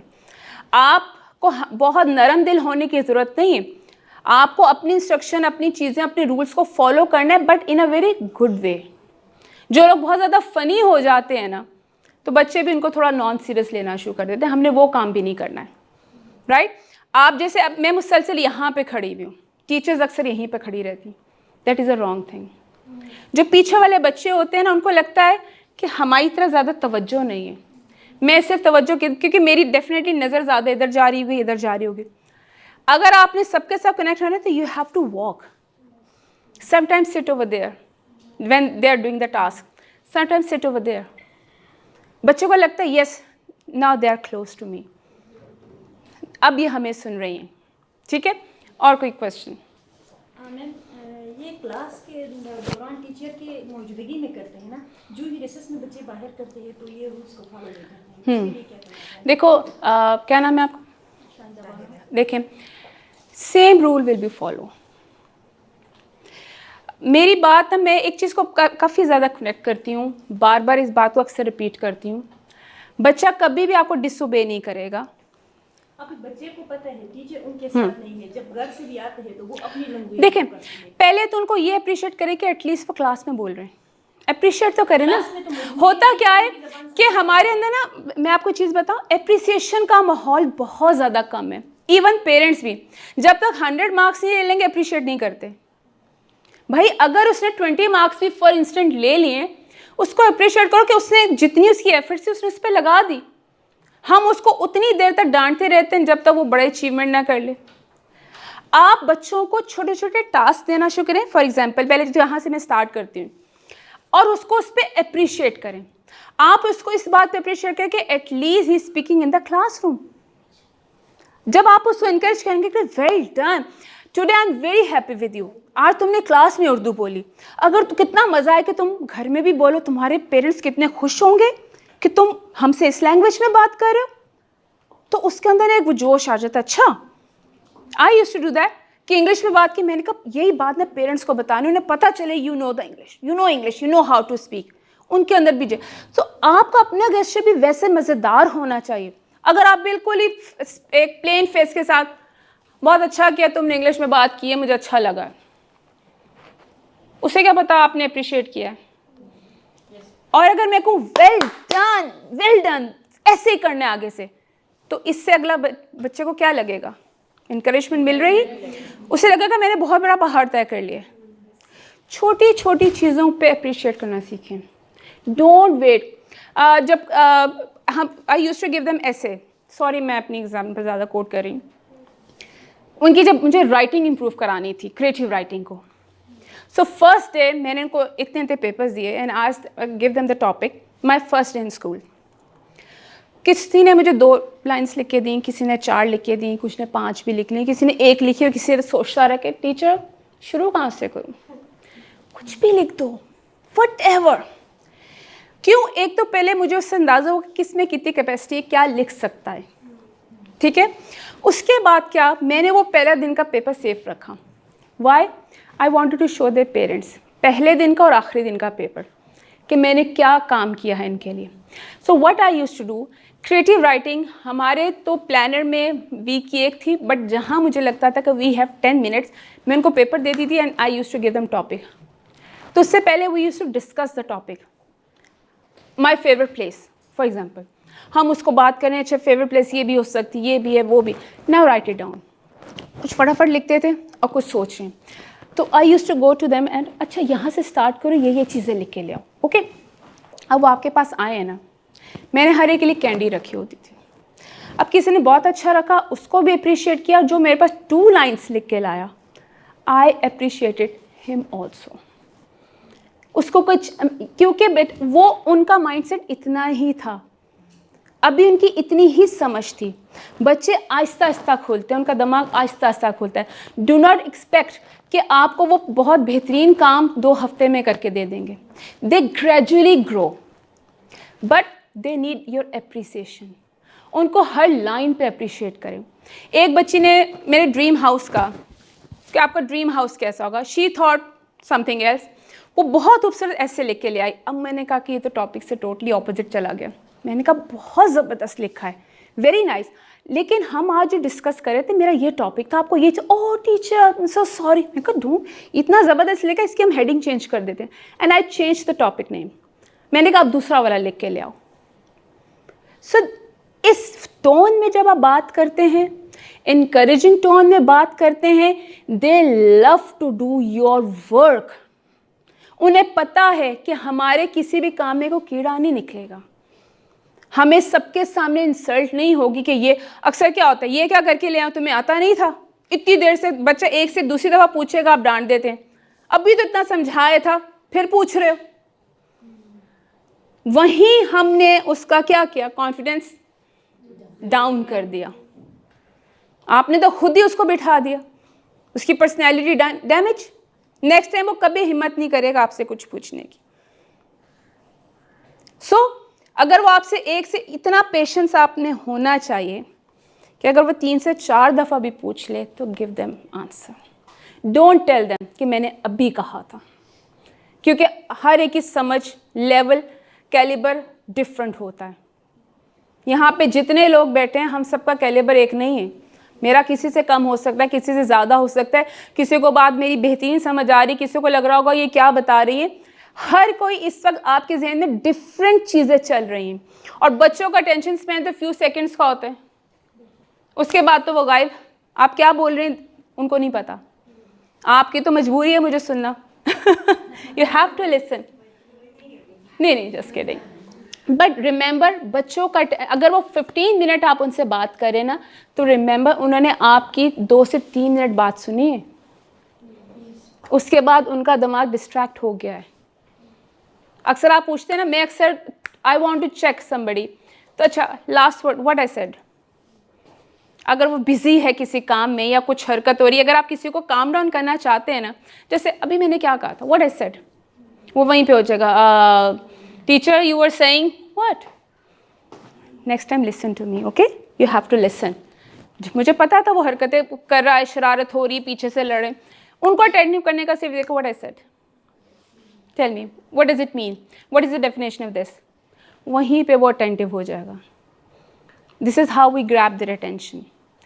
सो इसकी कोई खास वो चीज़ नहीं है, सिर्फ ये कि आपको टाइम बाय टाइम चीज़ों को चेंज करना पड़ता है according to your class needs. बच्चे भी जिस तरह अपने मूड्स उनके भी चेंज होते हैं ना, आपको भी उसी के साथ चलना पड़ता है। स्पेशली आफ्टर द ब्रेक बच्चे अक्सर थक जाते हैं, उनका वो लेवल नहीं, एनर्जी लेवल नहीं रहता है। ब्रेक के बाद उनका एनर्जी लेवल डाउन हो जाता है कि we don't want to study. उस वक्त हमने कैसे उनको करना है कि वो हमारी स्टडीज़ को समझ लें, right. So keep it mind, आपकी जो करिकुलम चल रहा है उसके साथ साथ आप उनकी पर्सनैलिटी के ऊपर काम करें, उनकी ग्रोथ के ऊपर काम कर रहे हैं, उनके माइंडसेट के ऊपर काम करें और उनकी तरबियत के ऊपर काम करें।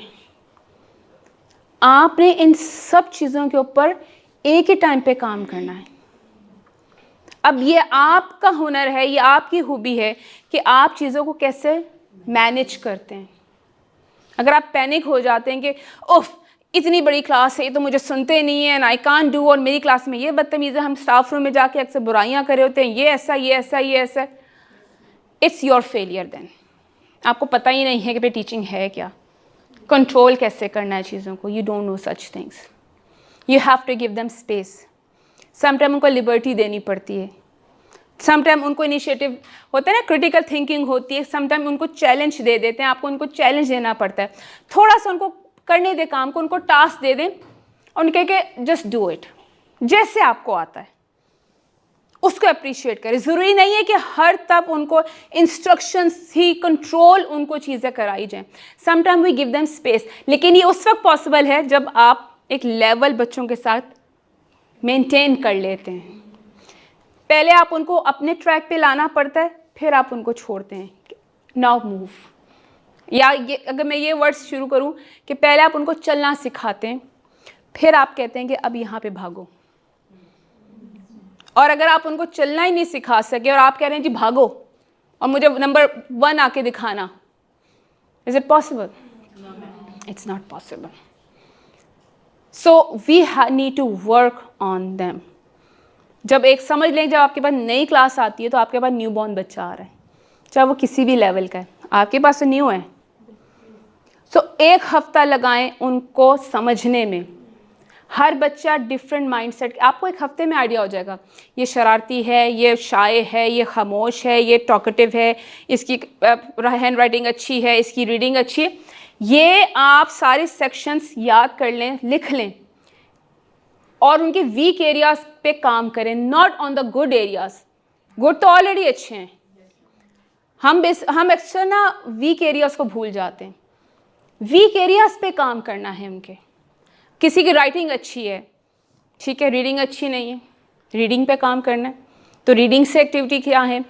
किसी की पढ़ाई बहुत अच्छी है लेकिन दूसरी एक्टिविटीज़ में they are weak, they don't participate. आपको चाहिए कि हर एक को पार्टिसिपेट कराएं। इन माई क्लासरूम हमेशा मैंने हर एक को टास्क दिया। ये नहीं, अक्सर होता है ना हर जगह एक ही बच्चे की तस्वीर आ रही होती है, वो स्पीच भी कर रहे हैं क्योंकि वो बहुत अच्छा है, एक्टिंग भी बड़ी अच्छी करते हैं, तो व्हाट अबाउट अदर्स? जब तक उनको मौका नहीं दोगे वो आगे ही नहीं आएंगे। सो आपने कहना है कि everybody has to participate, encourage करें इन लोगों को। सो अगर इन चीज़ों को आई गेस फॉलो करते हैं तो that is a wonderful thing. Sir आप कुछ पूछना चाहेंगे या कुछ कहना चाहेंगे? जी प्लीज़। आज सर बैठे ना तो मैं आज थोड़ा सा वो हूँ जी। मैम कुछ बच्चे ऐसे होते हैं ना जो हम समझा रहे होते हैं, जैसे मैथ्स की मैं बात करूँ तो मैंने क्वेश्चन समझाया है बच्चे को, हम पूछते हैं या उससे रिलेटेड क्वेश्चन देते हैं तो बच्चे को बस टाइम समझ नहीं आ रहा होता है, बच्चे दूर से कह रहा होता है कि समझ आ रहा है। तो उसके लिए कोई देखें, आप उनसे क्लोज एंडेड क्वेश्चन पूछते हैं, हम कहते हैं समझ आ गया, वो क्या कहेगा? मेरा ये तरीका है, जब मैं बच्चों से पूछती हूँ आपको समझ आई है तो बच्चे बोलते हैं जी हमें समझ आई है। मैं बोलती हूँ क्या है इस सवाल का जवाब? नहीं, ask them open ended question, ठीक है। अगर मैं कहूँ मैंने पढ़ा दिया यहाँ पे, न्यू माइंड से समझ आ गया सबको, आप कहें जी आ गया। कभी कोई बच्चा ये नहीं कहेगा मुझे नहीं आया। तो उससे क्या होता है कि who will give me the example of open minded, new mindset example? What is new mindset? How, why, what? ये क्वेश्चंस पूछना शुरू करें, छोटे छोटे। डोंट एवर आस्क कि समझ आ गया, और ये टीचर्स की एक बड़ी मशहूर स्टेटमेंट होती है, समझ आ गया, और वो कहते हैं आ गया। और अगर एक बच्चे को समझ नहीं आया एक दफ़ा दो दफ़ा, ठीक है, आप उसको थोड़ा सा होल्ड पे रखें।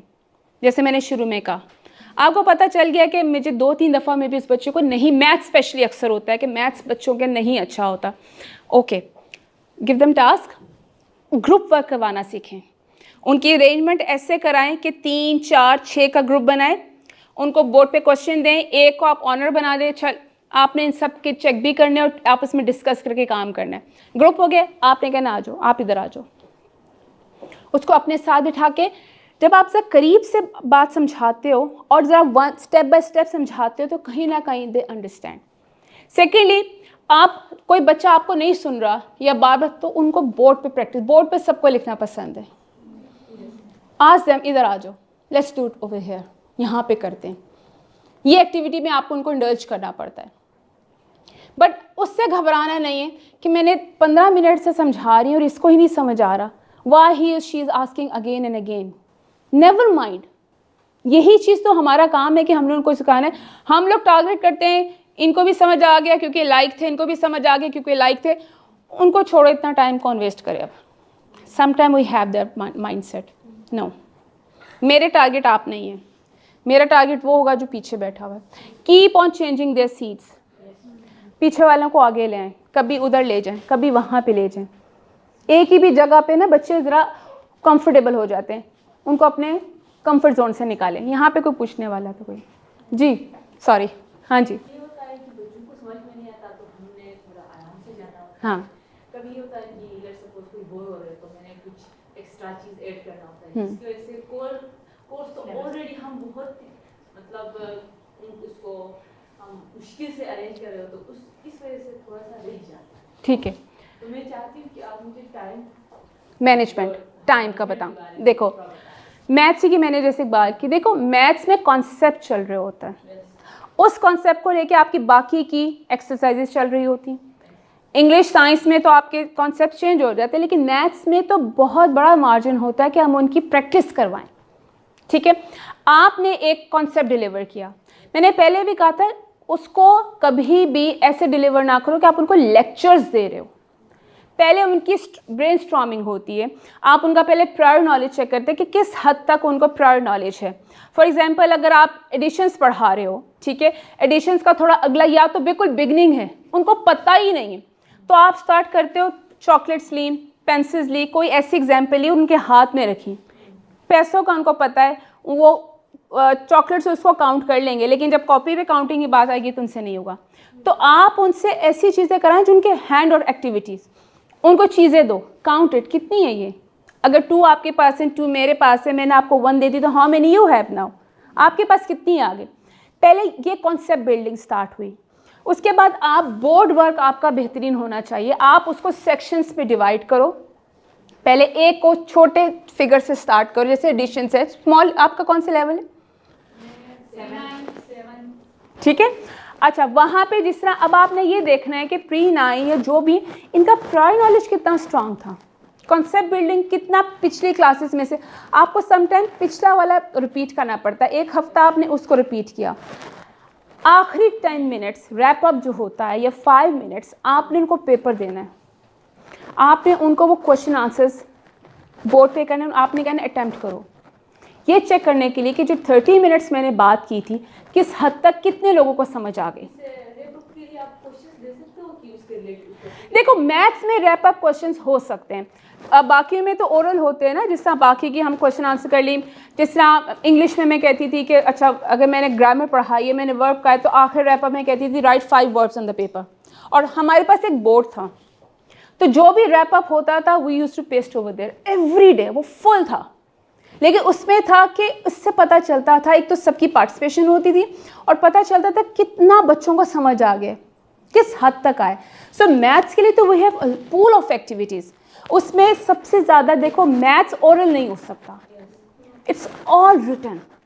जितनी दफ़ा बच्चा प्रैक्टिस करता है उतना उसके लिए बेहतर हो जाता है। ठीक है, उसमें आपकी ये कि सबसे पहले कॉन्सेप्ट समझ अगर नहीं आ रहा है तो कहीं ना कहीं आपके बताने में, मेथडोलॉजी में कहीं पे गलती आ रही है।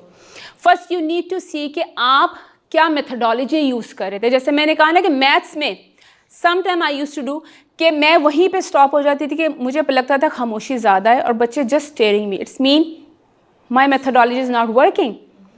जी, यही तो बात है बेटा। देखो आपकी जो बॉडी लैंग्वेज है ना क्लास में, वो अब ज़माने नहीं है जब हम डस्टर को पीटा करते थे, डस्टर मार रहे हैं, no, now you need to control them from your eyes and your body.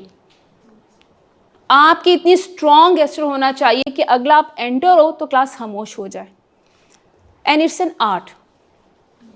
अगर शोर हो रहा और आप चलाए जा रहे हैं, खामोश हो जाओ, मुझे पढ़ाना है, किसी ने नहीं सुनना। उसके लिए यह है कि you need to stand and look at them quietly, stare them।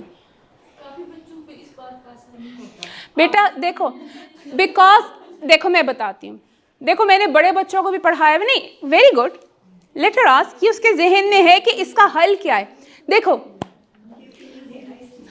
Excuse me, हाँ जी, देखो जब फर्स्ट टाइम ऑलवेज रिमेंबर, जब आपके पास क्लास आती है ना, वो टाइम होता है अपने आप को बताने का कि आपकी पर्सनैलिटी क्या है। सीनियर्स के साथ और तरह का रवैया होता है और जूनियर्स के साथ हमारा और तरह का स्टाइल होता है। सीनियर्स के साथ अगर आप पहले दिन ही बहुत लीनियंट हैं, बहुत हम्बल हैं, और उसी दिन अगर आपने कोई रूल फॉलो नहीं करवाया है, तो समझ लीजिए कि आफ्टर अ वीक और after 2 days they do not follow. अगर आप कहते हैं जी कल मैं रूल बता दूंगी, आज तो मेरा फर्स्ट डे तो मैं आज क्या रूल बताऊँ, इट्स अ रॉन्ग कॉन्सेप्ट। पहले दिन अगर आप कहते हैं तो आपकी बॉडी इतनी स्ट्रांग होनी चाहिए कि आप अपने इंट्रोडक्शन कराते हैं कि हेलो एवरीवन, जब मैं बात करूंगी तो पहले आपने बात सुननी है, first impression. Now listen, my name is this and I am your maths teacher and there are few rules which I want you to follow. आप कुछ रूल्स को फॉलो करेंगे और मैं उन चीज़ों को टॉलरेट नहीं करूंगी। पहला इंप्रेशन आ गया। पहले दिन आपने आए, क्या हाल है, मैं मैथ्स की टीचर हूँ, ये वो सब। बच्चे ने कहा ये तो लीनियंट है बड़ी। अगले दिन आप रूल बताने बैठे हैं, वो इम्प्रेशन गया। सो फर्स्ट इम्प्रेशन जो आपका है वो बड़ा स्ट्रॉन्ग जाना चाहिए। उनको पता होना चाहिए कि व्हाट इज़ योर रिक्वायरमेंट।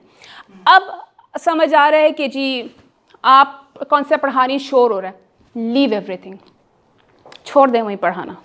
मैं तो बुक ही बंद कर देती थी यूज़, फिनिश, चलो लेट्स टॉक, बात करते हैं, वहीं पे खामोशी। नहीं लेट्स टॉक, हम बात करेंगे, हम पढ़ते नहीं आज।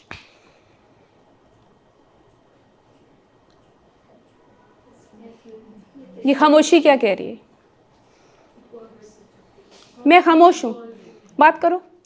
अब 1 2 3 वो कह रहा है, look at the teacher, look, चुप हो जाओ, आई एम जस्ट स्टैंडिंग। नहीं आप बात कर लें। एम्बैरेसमेंट।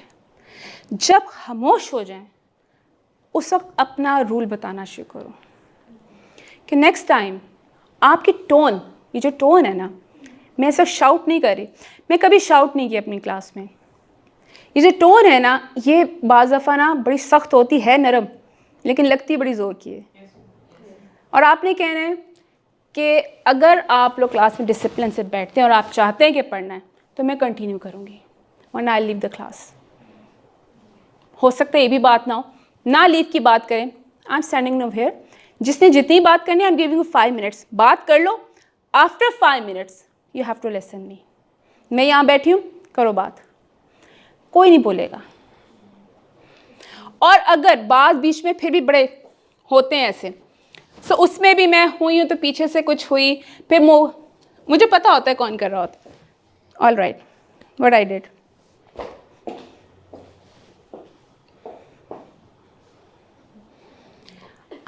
आई कांटेक्ट नहीं करेंगे वो।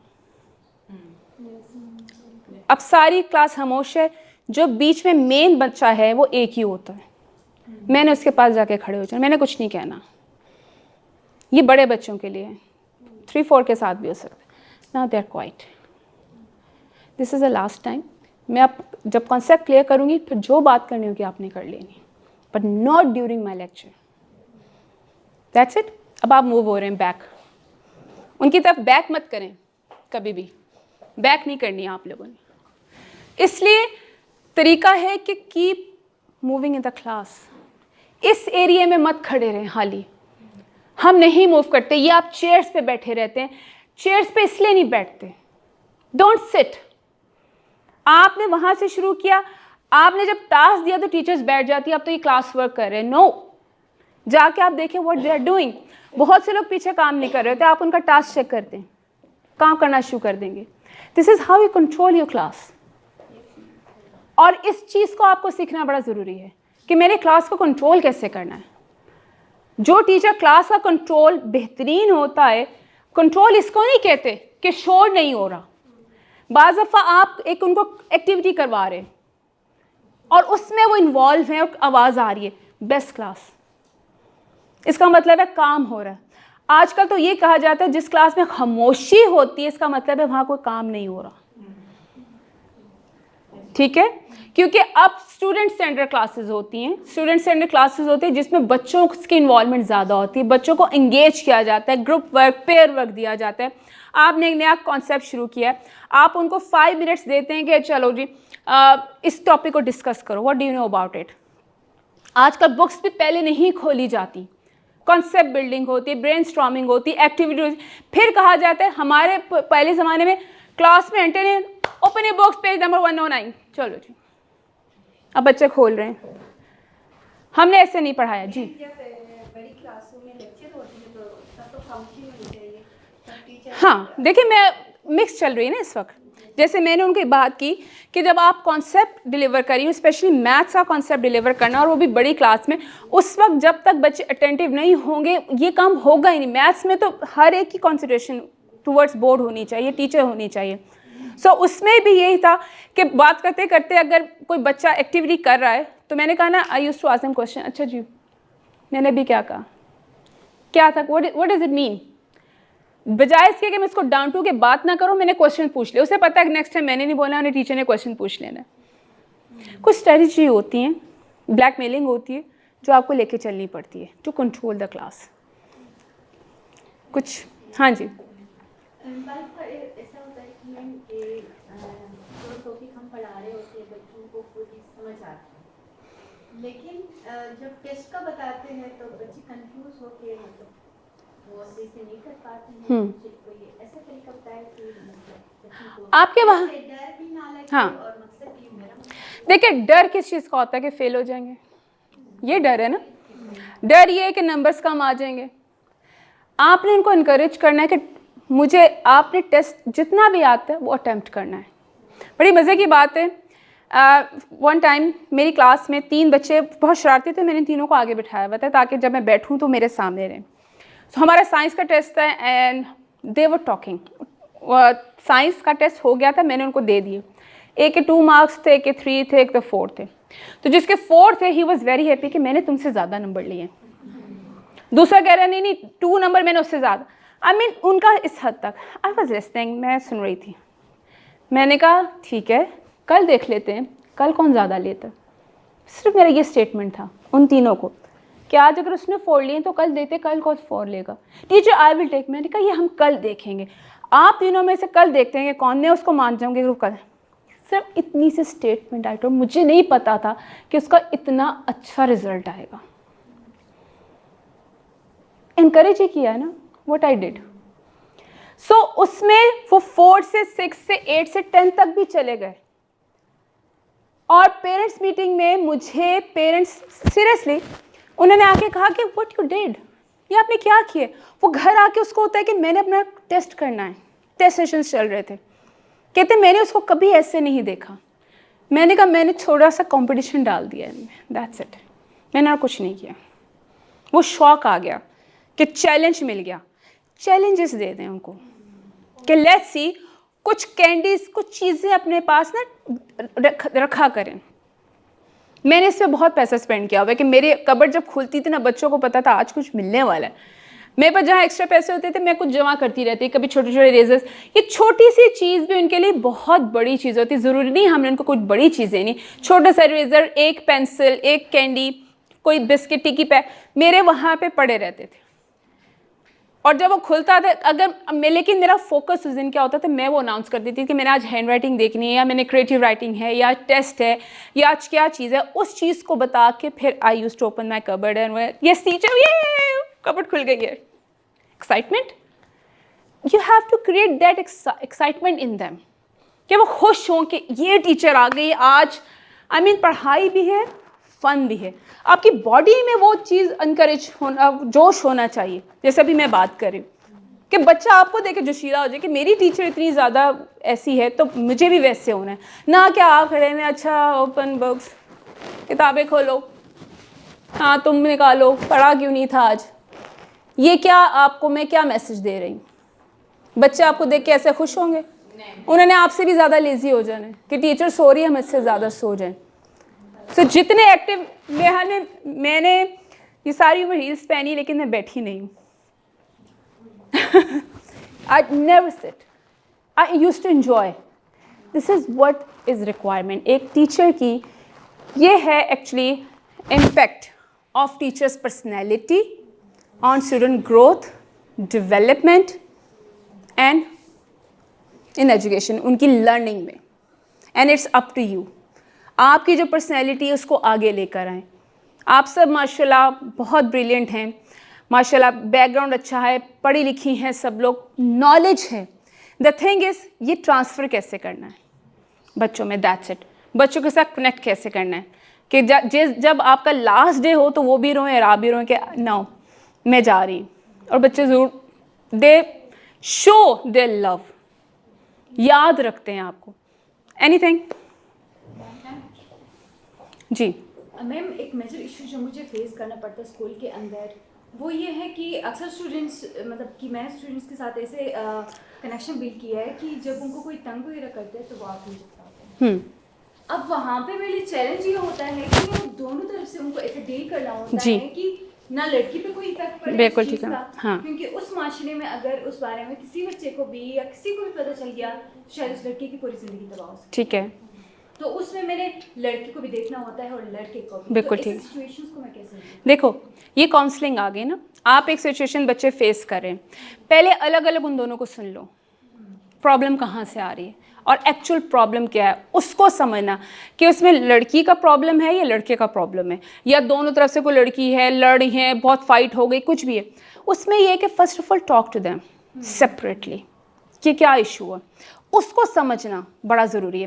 फिर आपने उस चीज़ को जाकर समझा, दूसरे से बात की। अब आपने देखना है कि बीच में मेन रूट क्या है, शुरू कहाँ से हुई बात।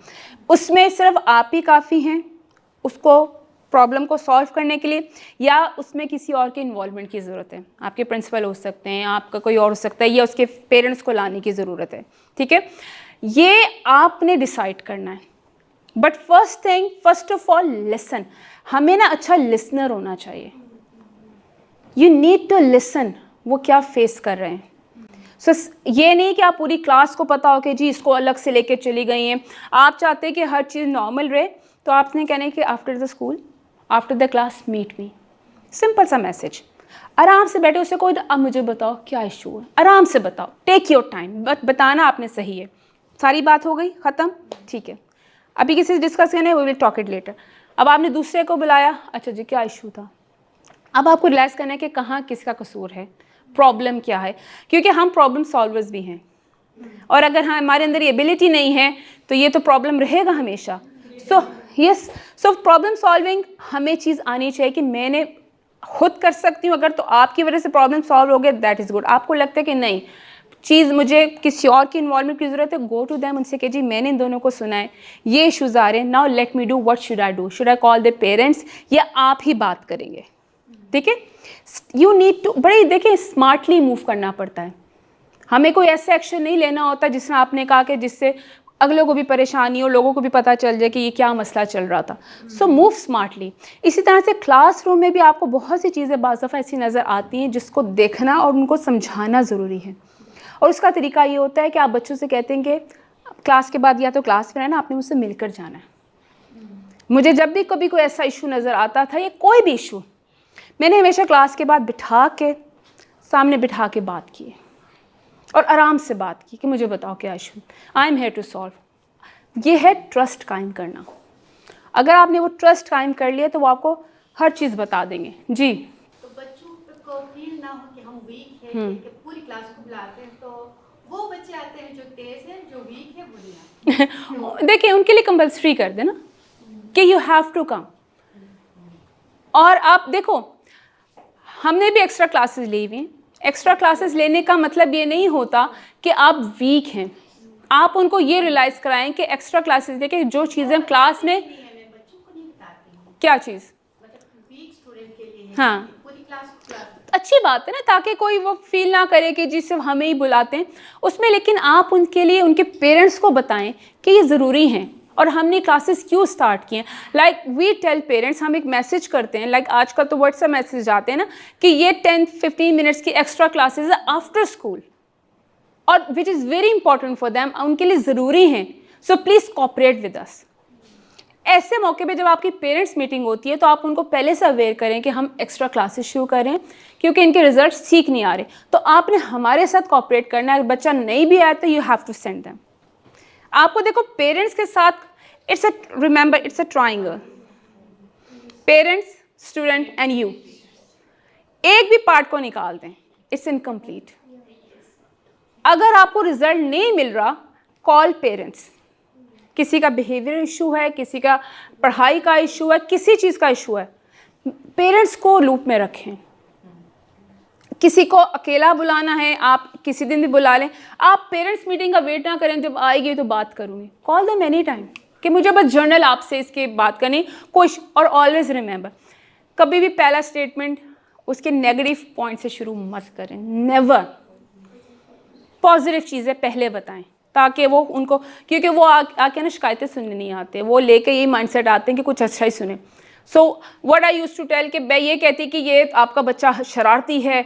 एक हमारी टीचर ने लिख दिया था और पेरेंट्स ने बड़ा हंगामा किया कि ये कैसी टीचर है। So what I used to do कि बजाय से हम ये कहते जी आपका बड़ा शरारती है, क्लास में नहीं बैठता, why I used to tell कि इज़ वेरी इंटेलिजेंट। अगर ये थोड़ी सी और पढ़ाई में हो जाए ना फोकस, तो he can get very good result. बस क्लास में उसको होता है कि मैं जल्दी जल्दी काम कर लूँ या मैं उससे बात कर लूँ। बात को कहते हैं ना, बात करने का तरीका होता है, ऐसे भी बात हो सकती है, वैसे भी हो सकती है, लेकिन आपके वर्ड्स कि वो डैमेज ना करे अगले की किसी को कि जी मैं यहाँ पे एम्बेरस होने आऊँ। वो कहते हैं नहीं नहीं हाँ आप ठीक कह रहे हैं, तो आप बताएं हमें क्या करना चाहिए। वो फिर आपसे मिलते हैं, कनेक्ट हो जाते हैं।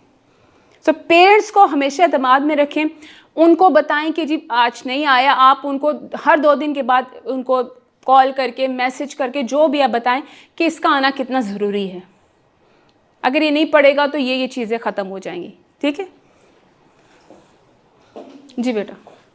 समटाइम ये इश्यूज भी आते हैं जब पेरेंट्स को जब बुलाते हैं तो नेक्स्ट टाइम वही स्टूडेंट हम आके हमसे ही पूछते हैं कि मैम हमने हमारे ही पेरेंट्स को क्यों बुलाया है, ताकि हम घर जाते हैं तो हम उनसे हमें डांट मिलती है। देखें या तो बुलाना है तो एक साथ बुला के उनको गाइड करें, या तो नहीं बुलाना, जब अलग बुलाते हैं तो उनसे हमें अलग से डांट मिलती है। जैसे ये बात मैंने भी की है ना, जब आप पेरेंट्स को सिर्फ शिकायतों के लिए बुलाएंगे ना, डेफिनेटली उन्हें घर जाके डांटना है, और बच्चे ने फिर बदला भी लेना है कि जी हमारी टीचर हमारी शिकायतें लगाती है। उनको इस सेंस से कभी भी ना बुलाएं कि आप उनको कंप्लेन के लिए बुला रहे हैं। आप उनसे कहिए जी हमने कुछ चीज़ों को डिस्कस करना है, और आप बच्चों को भी बताएं कि मैंने उनसे डिस्कशन की है कि किन किन चीज़ों पे उन्होंने कवर करना है। आप कभी भी पेरेंट्स को रियलाइज़ कभी डायरेक्टली मत कहें कि जी आप शिकायतों के लिए बुला रहे हैं।